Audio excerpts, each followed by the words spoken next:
Hey y'all, before we get rolling, if you run a nonprofit, this is for you. Comfy Stone just released a free 90-day donor retention checklist to help you keep more donors through authentic storytelling. Get your copy at comfystone.com/checklist or click the link in our show notes. Now let's dive into this week's episode. Missions Bayou. Hey everybody, welcome to another episode of Missions Bayou. We have a special episode for you today. We are visiting the Sanaa Music Workshop presented by Second Line Arts Collective, a music education nonprofit in New Orleans. I'll be sitting down with some of the music workshop students to talk about their careers, their musical inspirations, and what they love about the workshop. Enjoy. Hey y'all, welcome to another episode of Missions Bayou. I'm Brenna Gourgeot, and we are here with two Sanaa Music Workshop students. We've got Tavares and we've got Josh. Thank you guys both for being here. Thank you. Yeah. We're so happy to have you. Can you introduce yourself and tell me a little bit about the kind of music you make, Josh? I'm Joshua Alexander. I play upright and electric bass, and I currently attend Noga High School.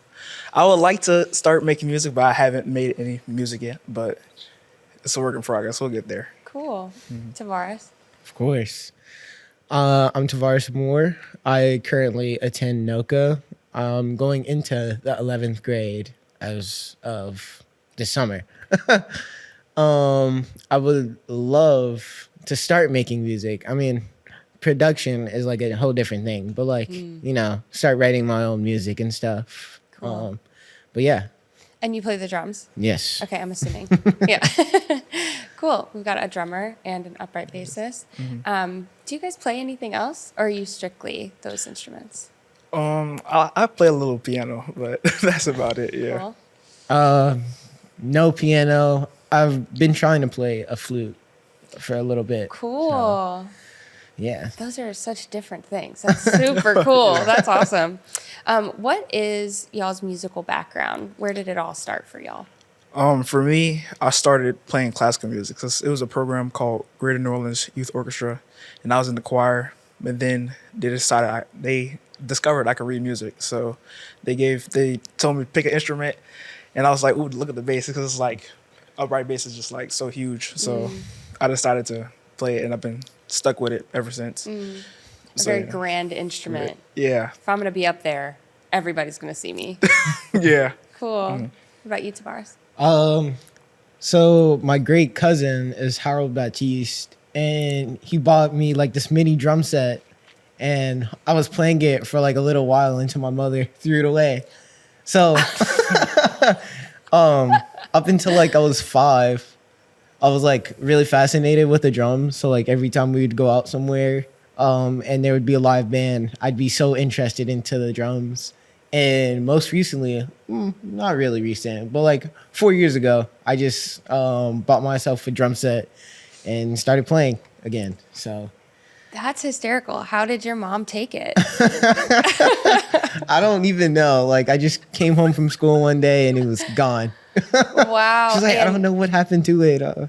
And when you decided to do the drums again, was she happy about that? She had mixed feelings about it. She was like, the world needs drummers. Exactly. The world needs drummers. Come on, there's always a job for us. Exactly. That is so funny. And I'm so interested in what you said. They discovered you could read music. When did you start learning to read music? I just started reading music. I was like, I don't know. Because I was always, me as though I was in the choir, so I was like always in the music area. So I was like looking at other people's music, kind of discovering, that's C, or like different notes and stuff. So yeah. So you kind of taught yourself to read music. Yeah. That's crazy. That's a wild flex. You both are flexing pretty hard already. So what interested you about the Sanaa Music Workshop? Just like meeting new people and like coming to a camp where it's like, because it doesn't just like focus on jazz. You can play whatever you feel like want to play, like R&B, hip hop, and then the business classes. So like it taught you like music business and not just music. So it was like all around like better. So not better, but like just learning. So I was like, yeah, I definitely got to go there. Cool. Yeah, it definitely had to be like all the people here just coming together and playing music. And even though we're not all on the same level, it's just like really cool and interesting to see how everyone just comes together and have fun. Cool. Did either of you have an idea of what you wanted to learn coming into the workshop? I just wanted to get better at bass. This is me. Learn, different genres, but yeah, definitely. For me, I would say being able to play with other people outside of the people I play with at school or, close to my house or whatever. So, yeah, Creating a community. of course. Cool. You both have been in the workshop a couple of years now, is that right? Yeah, How many years for you, Josh? I've been here 2 years. 2. And Tavares? This is my third. Wow. So, given all this time at Sanaa, what are your biggest takeaways thus far about the workshop? For me, definitely not just being a musician, but like learning different avenues, learning about the music business, like behind the scenes stuff, But yeah, definitely just learning more and more. So that's all I have. Yeah. And yeah, to piggyback off of him, just behind the scenes of things, like they're teaching us about the stock market and retirement accounts and all these things just to be set up even like after, maybe you're done playing or whatever. You don't even want to play anymore. Just things that you can still use that's not just music. So Has anything surprised you that you've learned at Sanaa? Nah, not me. Not you? Okay, no secret, no really. surprises. Okay. No. maybe the guest artist every year is like someone different that's giving us an entirely different perspective on something. Cool. So Who's the guest artist this year? it's Brian Richburg. He's a drummer based in New York, but he's from here. And as a drummer, have you learned a lot from him? Not yet, but I plan to Cool. within these next 3 to 4 days. Very So, cool. What has this experience taught you about the music industry today and what a career in music could look like for you? Yeah, definitely. It taught me it's like you don't have to just play your instrument or just to play music. It's like you're just a whole different avenues you can do to have a successful career in music. Like you could be a sound guy or like, I don't know, but like you can. It's like multiple things you could do other than just playing to have a successful career. So yeah. that it's definitely tough. It's gonna be a long and difficult road, but from what it looks like, just looking at my peers and older folks, like mentors and stuff, is definitely gonna pay out as long as I stick with it and just keep playing. Yeah. And maybe you guys have a leg up now because you're learning about things directly, like taxes and the stock market and things that other people were not taught directly or they had to learn on their own. So maybe even though it will be a difficult process forward, would you say you're more equipped than some of your peers? I would say I'm definitely more equipped than a lot of my peers, actually. Yeah, I would hope so. Yeah. What keeps you both motivated as artists? For me, it's just listening to other great like bass players like Ray Brown, Oscar Peterson. Just listening to those guys, like, dang, I want to sound like them, or like I want to sound even better. Just keep increasing my skills. So it's definitely listening to mentors, bass legends. So yeah, that's for me. That's what keeps me going. Almost the same thing, but just looking at other drummers from New Orleans that are doing big things now keeps me motivated. And yeah, and seeing like my other idols like Chris Dave and people like him also doing big things even at their age right now, just keeps me going and striving to be better than them someday. Cool. You both named a couple of music inspirations you write currently, but who is the biggest music inspiration to you? You can take all the time you need. Must say, yeah, definitely for me it's Ray Brown. I love his playing. I love how funky he is. Like I love his walking. I just love like, bruh, no glaze, but like I love everything about him. Yeah. Like I said, Chris Dave is. I just can't wait to see him as well this summer. But just seeing him playing with Robert Glasper and all these other people, bro, just can't wait. That's very cool.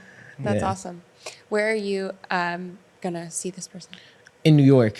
Cool. Yeah. Wow. It's gonna be like a pilgrimage for you. I know. Very cool. And now, who are your most listened to artists currently? Oh, me is this Ray Brown. Okay, we're Ray obsessed. Brown, yes, definitely, yeah. Same for you? No. No. Okay. Robert Glasper. There's this cat, Corey Fonville. Absolutely amazing. He's another drummer, but he has an organ trio. It's the most amazing thing I've heard. Organ trio. Yeah. Cool. Maybe some Eric Badu. There's Classic. a lot of people. Yeah. But We've talked a little bit about new music exposure at Sanaa Workshop. Has that been a part of your experience too? Have instructors just been exposing you to things that you would have never landed on? Yeah, definitely. It was like, just other than like playing jazz, they introduced us to different genres of music, like hip hop or like R&B like type music. So it's definitely like, whoa, it's like definitely eye opening to play like here in Sanaa. Definitely to expose you to new genres and stuff. Yeah. Cool. yeah, it's not just the instructors that are exposing us to new music. Like we just had a master class. I kind of don't remember what kind of music it was, but it was like I've never really heard it before, but it was like fun playing it. So yeah. Cool. Do other students at the workshop have niche interests, or like are they interested in things that you would have never stumbled upon otherwise too?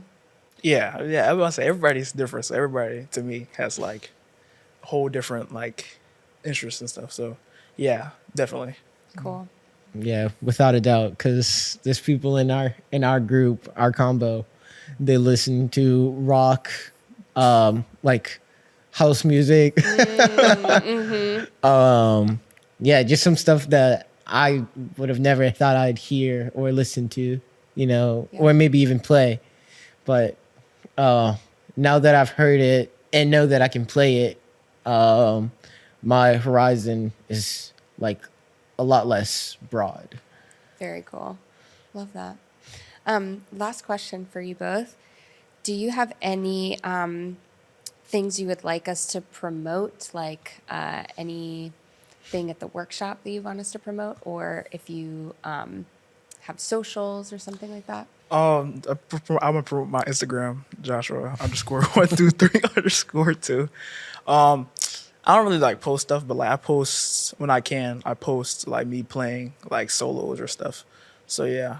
Cool. No music yet. Maybe nothing to promote other than Sanaa. Yeah, it's a great camp. Right. Yeah. Everybody should do it. Right. That is what. Would you encourage students coming up to participate in Sanaa and Second Line? Yeah, definitely. Awesome. Very cool. Thank you guys both for being on the podcast and sharing your experience. It's been great. Of course. Thank you. Thank you. No, thank you. Yeah. It was lovely having you. Real quick, guys, did you know it can cost up to 7 times more to find a new donor than to keep one you already have? That's why at Comfy Stone, we created a free 90-day donor retention checklist. It's simple, step-by-step guide that shows you exactly what to do after someone donates. From how to thank them to how to tell stories that keep them engaged and giving all year long. You can grab your free copy at comfystone.com/checklist or click the link in our show notes. All right, let's get back to the show. Hey y'all, welcome back to another episode of Missions Bayou. I'm Brenna Gourgeot, and we are at the Sanaa Music Workshop with 2 students of the workshop. We've got Bella and we've got Bryce. Welcome y'all. Hi. Hi, thanks for being here and thanks for joining us. Thank you for having us. Yeah, of course. So can you introduce yourselves, tell me a little bit about yourselves and the kind of music you each make? Okay, I'll go first. I'm Bryce. I play saxophone, alto sax specifically, And I play jazz, but I think my passion in like creating music is for more of like, there's a lot of terms for it, like maybe jazz tronica or like hip hop or like kind of just like a fusion between jazz, hip hop, and electronic music. Cool. I'm Bella. I'm a trumpet player. And I would say primarily I make jazz music. I also compose and arrange. But there's also other genres that inspire me a lot, so I wouldn't confine myself to just that category. Cool. And you both are in school for music now, but can you trace your background in music to one point? I like to think about, I really have a core memory of my dad he was in a band. He's not a musician like full time, but he was in a band playing Latin music like merengue and bachata. We're a Dominican family, so I like to think that a lot of my like musical genetic energy like Yeah. comes from him, you know? Cool. My mom made me choose an instrument when we were in elementary school band, and I wanted to play like stand-up bass, but she was like, I'm not lugging that around. So I chose trumpet. But my grandfather was a musician and a physicist, and he was never around. He passed away before I was born, but he like founded a big band in, I want to say, St. Louis. So I think any musical genes that I have probably come from him because my mom is not a musician. So that's probably where it all started. And then it was just like thing after thing after thing that introduced me to like higher levels and more musical experiences. Yeah. Bella, are you the only musician in your family? That is alive, yes. Wow. Cool. Yeah. And is your dad, Bryce, the only musician in your immediate family right now? Well, we all do music in a way. I think I'm the only one who pursued it really, but everyone was involved in choir or like just singing. It was a big thing, and like I'm the only instrumentalist though. Cool. It strikes me that your inspirations are jazz and jazz fusion, but your background in the home was like Caribbean. There's a lot there to pull from. Yeah, I agree. And like my dad, I think it's interesting. Like he talks about the DR and like how they have like camps for like saxophone players and stuff there, like to train just to play really well. I think it's Cool. interesting. That's cool. Yeah. What interested you both about the Sanaa Music Workshop? I actually first learned about it when I was going to NOCA, which we both attended, which is the New Orleans Center for the Creative Arts. And it's like a performing, not exclusively performing, but arts high school. And Mr. G taught me there my freshman year and some of my sophomore year. And he came back to do a masterclass and tell us about the workshop. And I was like, okay, I'll sign up. And then I've been coming like on and off every year or so ever since. Cool. Yeah, very similar experience for me. I also learned about it from NOCA. And I think for me, I was a senior for my first year at NOCA.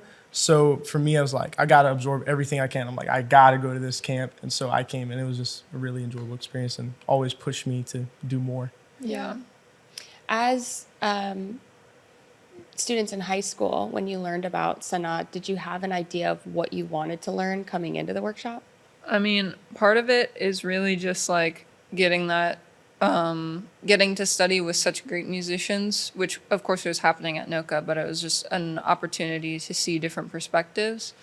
And then also just the entrepreneurship and the master classes in the afternoon opened my eyes to like how the industry works, how, you know, to file your taxes and like all of the things that you don't really want to think about, but really matter when you're off the bandstand. So it's like a perfect combination, honestly. Yeah, I agree. I think coming in, I really didn't know what I wanted to learn because I was just like, I thought of myself as like, just like a baby, just like wandering around, taking every opportunity I can find. And like, but I think it just really opened my eyes to like Bella said, the financial side of it really too. Mm-hmm. Taxes have come up a lot. Taxes are very important. And the paths forward that, you know, are determined by all of these factors coming into account in like one workshop or a couple of weeks in the summer is pretty incredible that they teach you so much in such a short amount of time. It's probably why you guys keep coming back too. Yeah. And what has this experience taught you about the music industry and what a music career could look like for you? I think for me, like a career in music is a very like diverse career path, just because, you know, you'll be teaching, you'll be doing like maybe copying where you copy other people's scores, or like arranging other people's music, writing your own music, leading bands, being a sideman. There's like so many avenues to make a living. It's just about figuring out which ones click with you and what like you're best at. And some of the master classes have even been about like booking agents, talent buyers, and like publicists and all those other jobs that aren't necessarily about like musicians, but it's usually the people that work those jobs are also musicians, or they're people that really love the music. So it's all like, these are all pathways forward. So that's kind of what I've learned. Yeah, I feel like it's like just shown a lot about how to not leave money on the table. I feel like he says that a lot, like makes that a really big point. Gregory, he says like, you don't want to leave money on the table. If somebody else could have, all you have is like $10 items on your website, then there's someone else who's able to make even more money off of the same person because they just have more expensive items. So that's just one example. Like, don't leave money on the table. Has there been anything that you both have learned in the workshops over the years that has really surprised you? I would say like the support of the community, just because like the camp has such a great energy, and I think that's why a lot of people come back, isn't just because like the music's really great or the teaching's really great and the entrepreneurship and business classes are great. It's also just because like the people make a really welcoming environment. The musicians here want to see you perform at your best and want to push you to be better while also encouraging you and meeting you where you are. So I can agree with that, because it's like you go out to Snug Harbor maybe, and you see some musicians play, and you see this musician on the stage and you maybe don't know their name, and when you show up to Sanaa, oh, now they're your instructor. Wow. And so you get to know, oh, this person's not so scary, they're just another person and they're here to help me.